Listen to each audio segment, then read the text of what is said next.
नमस्कार दोस्तों, मेरा नाम है संदीप सिंह और आप देख रहे हैं नॉलेज बेस्ड चैनल को। दोस्तों, क्या आपने कभी सोचा है कि 1962 में भारत चीन के बीच जो युद्ध हुआ था उसके बाद से भी कभी कोई युद्ध हुआ है? तो इसका आंसर है जी हाँ, हुआ है। और एक नहीं, कई मोर्चों पर हुआ है। तो इस वीडियो में हम बात करने वाले हैं ऐसे ही एक लड़ाई के बारे में, 1967। वास्तव में इसको लड़ाई ना कह के युद्ध कहना ही उचित होगा, लेकिन तत्कालीन भारत सरकार द्वारा इसको कभी युद्ध की संज्ञा नहीं दी गई, इसलिए अभी हम इसको युद्ध ना कह के लड़ाई ही कहना उचित समझेंगे। बात करते हैं अपने टॉपिक की। जैसा कि आप सभी जानते हैं कि भारत 1962 के युद्ध में हार चुका था और उसी युद्ध के पश्चात चीन ने भारत पर लगातार दबाव बनाने की कोशिश की है। चीनी सरकार के मुखपत्र ग्लोबल टाइम्स द्वारा भारत को कभी युद्ध की धमकी दी जाती है तो कभी 1962 जैसा परिणाम भुगतने की चेतावनी दी जाती है।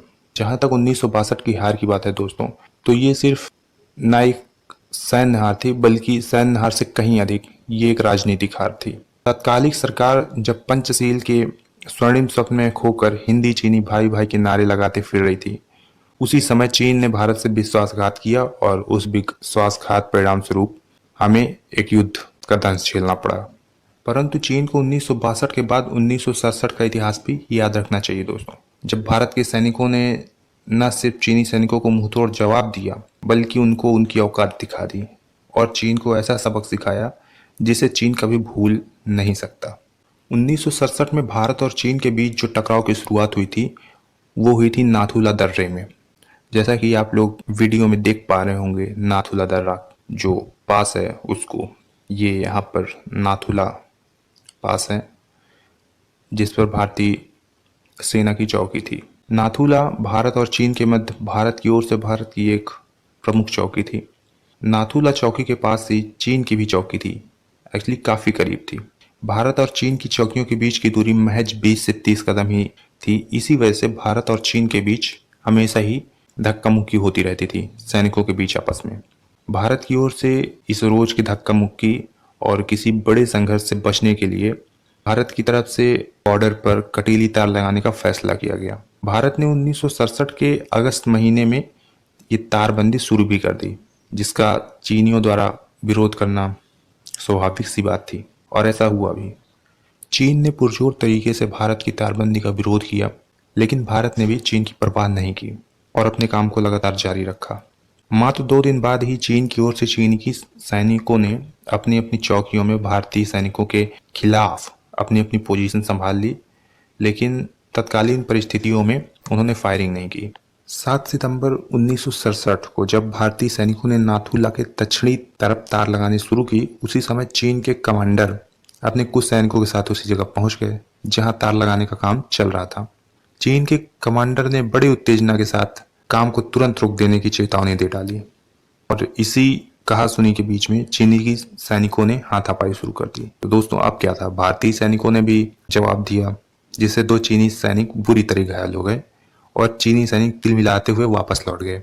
अब अगला और सबसे महत्वपूर्ण लड़ाई का दिन था 11 सितंबर 1967 के दिन।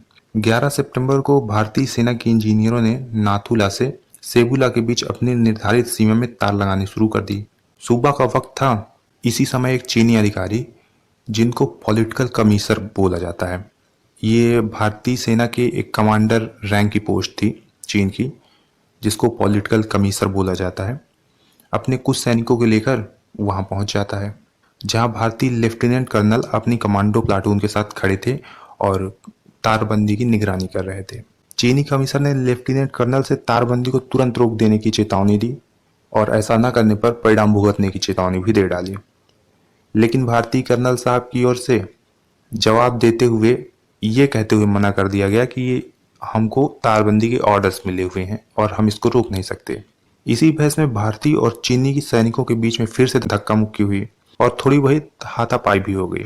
थोड़ी देर बाद चीनी सैनिक वापस अपने अपने बंकरों में चले गए और इधर भारतीय सैनिक फिर से अपने काम पे लग गए। तारबंदी फिर से शुरू हो गई। फिर क्या होता है दोस्तों कि अचानक से एक सीटी की आवाज आती है और चीनी सैनिक धड़ाधड़ फायरिंग शुरू कर देते हैं। न सिर्फ अपनी बंदूकों से बल्कि मशीन गन से फायरिंग शुरू कर दी जाती है। देखते ही देखते भारत की ओर से कई सारे जवान शहीद हो जाते हैं और कैजुअलिटीज इतनी ज्यादा होती हैं कि ये समझ लीजिए दोस्तों कि सिर्फ 5 से 10 मिनट की गोलीबारी में ही 70 भारतीय जवान शहीद हो जाते हैं। और ऐसा होता इसलिए है क्योंकि नाथुला की जो भौगोलिक स्थिति है, देखिए मैं आपको दिखा रहा हूँ, आप इस पे देखिए इस वीडियो में, वो भारतीयों के बिल्कुल अनुकूल नहीं थी। जमीन पूरी तरह सपाट है और छिपने के लिए कोई भी बड़े पत्थर या पहाड़ी या किसी तरह का कोई जगह नहीं है जहां आप आराम से छिप सकें और अपने आप को चीनियों की गोली से बचा सकें। इसी कारण 70 भारतीय जवान तुरंत 10 मिनट की गोलाबारी में ही शहीद हो गए। लेकिन इसके बाद भारत की ओर से इतनी जबरदस्त कार्रवाई की गई दोस्तों कि चीन का सारा घमंड ही चकनाचूर हो गया। दरअसल सेबुला और कैमल्स बैक ये दो ऐसी भारतीय चौकियां थीं जो रणनीतिक तौर पर काफी ऊंचाई पर थीं और चीन की चौकियां अपेक्षाकृत नीचे थी।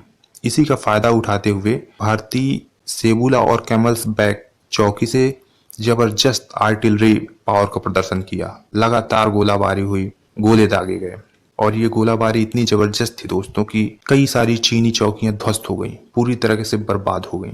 निशाने इतने सटीक थे कि जहां पर गोला गिरता पूरी की पूरी चौकियां एक ही बार में ध्वस्त हो जा रही थी दोस्तों। ये गोलाबारी लगातार बिना रुके 3 दिन और 3 रातों तक जारी रही और सैकड़ों की संख्या में चीनी की सैनिकों की जान चली गई। खुद एक चीनी आकलन के अनुसार भारत की सेना के हाथों उनके 400 से ज्यादा जवान मारे जा चुके थे। भारतीय जवानों ने चीन की मशीन गन यूनिट को तो पूरी तरह से ध्वस्त कर दिया था, कोई भी जिंदा नहीं बचा था। पूरी तरह से चीन बैकफुट पर जा चुका था, सिर्फ उनको अपनी जान बचाने की परवाह थी। ये समझ लीजिए दोस्तों कि चीन की इस युद्ध में पूरी तरह से पराजय हुई, पूरी तरह से, और 400 से ज्यादा सैनिक इस युद्ध में अपनी जान गंवा चुके थे चीन की ओर से। बाद में 15 और 16 सितंबर को ही चीनी और भारतीय अधिकारियों की उपस्थिति में दोनों ओर से सौ की अदला बदला की गई। लेकिन चीन अभी कहाँ बाज आने वाला था। वो बोलते हैं ना दोस्तों कि रस्सी जल गई लेकिन अकड़ नहीं गई, वही हाल को चीन का भी था। इस युद्ध के महज 15 दिन बाद ही 1 अक्टूबर 1967 को चीन की पीपुल्स लिबरेशन आर्मी ने भारत की चीन सीमा के सिक्किम बॉर्डर पर नाथुला पास से कुछ किलोमीटर की उत्तर की ओर जो भारतीय एक प्रमुख चौकी है चोला पास, जिस पर सिक्किम की रक्षा का दारोमदार था, उसमें भी चीन की ओर से जबरदस्त गोलीबारी की गई। लेकिन वहां पर गोरखा राइफल्स के जवान तैनात थे, साथ ही 10 जैक राइफल्स नामक बटालियन के भी जवान थे। और गोरखा राइफल्स के बारे में मैं आपको बता दूं दोस्तों कि गोरखा राइफल्स के जवानों को बहुत ज्यादा पराक्रमी माना जाता है। इन गोरखा राइफल्स के जवानों ने न सिर्फ चीन के दुस्साहस को नाकाम किया बल्कि चीनियों को मुंह तोड़ जवाब भी दिया। दरअसल सर्दी शुरू होते ही भारतीय फौज चोला पास, जो कि करीब 13,000 फीट ऊंची चौकी थी, वहां पर बनी अपनी चौकियों को खाली कर देती थी और नीचे आ जाती थी और गर्मी शुरू होते ही दोबारा से सेना जाकर वहां तैनात हो जाती थी। लेकिन इस बार इंडिया चाइना की जो बॉर्डर टेंशंस थी उनको देखते हुए भारतीय सेना ने अपनी चोला पास से सेना को वापस न बुलाने का फैसला लिया था और वहीं सर्दियां काटने की सोच ली थी। लेकिन चीनियों की मंशा तो ये थी कि ये अपनी चौकियां छोड़कर जाएंगे और हम उन पर कब्जा कर लेंगे।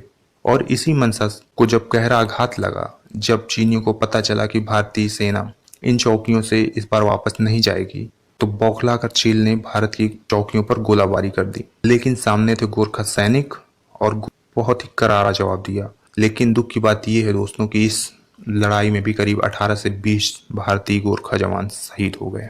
लेकिन चीनियों की ओर से भी करीब 45 से 50 सैनिकों की जान जा चुकी थी अब तक। तो दोस्तों इस तरह से 1967 के इस युद्ध में भारतीय सेना ने अद्भुत पराक्रम का प्रदर्शन किया था, जिसमें भारत की ओर से करीब 88 से 90 जवान शहीद हो चुके थे।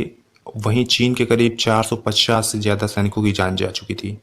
वहीं अगर घायलों की बात की जाए तो भारत की ओर से करीब 150 सैनिक घायल हो चुके थे। वहीं चीन में ये संख्या 550 के करीब थी। इस युद्ध के बाद कर्नल राय सिंह को महावीर चक्र, शहादत के बाद कैप्टन डागर को वीर चक्र और मेजर हरभजन सिंह को महावीर चक्र से सम्मानित किया गया। बताया तो ये भी जाता है दोस्तों कि इस लड़ाई के दौरान जब भारतीय सेना के जवानों की बंदूकों की गोलियां खत्म हो गईं, तो वीर भारतीय सैनिकों ने अपनी खुखरी से ही कई चीनी अफसरों और जवानों को मौत के घाट उतार दिया था। 1967 की ये दोनों लड़ाइयां आज तक चीन की सीमा पर गोलीबारी से रोकती हैं। उस लड़ाई के बाद भारतीय सेना पर चीनियों की तरफ से आज भी गोलाबारी करने से घबराहट होती है, एक भी गोलियां नहीं चलाई जाती हैं। फिर भले ही दोनों देशों की फौज एक दूसरे की आंखों में आंखें डालकर गश्त लगाने में लगी रहती है, धक्का मुक्की करती है, बहस हो जाती है, लेकिन गोलियां नहीं चलाती है। उसका कारण सिर्फ यही है दोस्तों कि 1967 में भारतीय सैनिकों की ओर से दिखाए गए अद्भुत शौर्य और पराक्रम से चीन को मुंह तोड़ जवाब देना। तो दोस्तों, ये था वीडियो 1967 की लड़ाई के बारे में। आपको ये कैसा लगा कमेंट सेक्शन में ज़रूर बताएं। साथ ही इस वीडियो को लाइक और शेयर करना ना भूलें। और दोस्तों, अभी ये चैनल थोड़ा सा नया है, तो आप लोगों की थोड़ी मदद की ज़रूरत है। आपका एक लाइक, शेयर और चैनल का सब्सक्राइब किसी एक की मदद कर सकता है। तो दोस्तों, इस चैनल को सब्सक्राइब जरूर करें। इसी रिक्वेस्ट के साथ मैं वीडियो का अंत करना चाहता हूँ। नमस्कार, जय हिंद।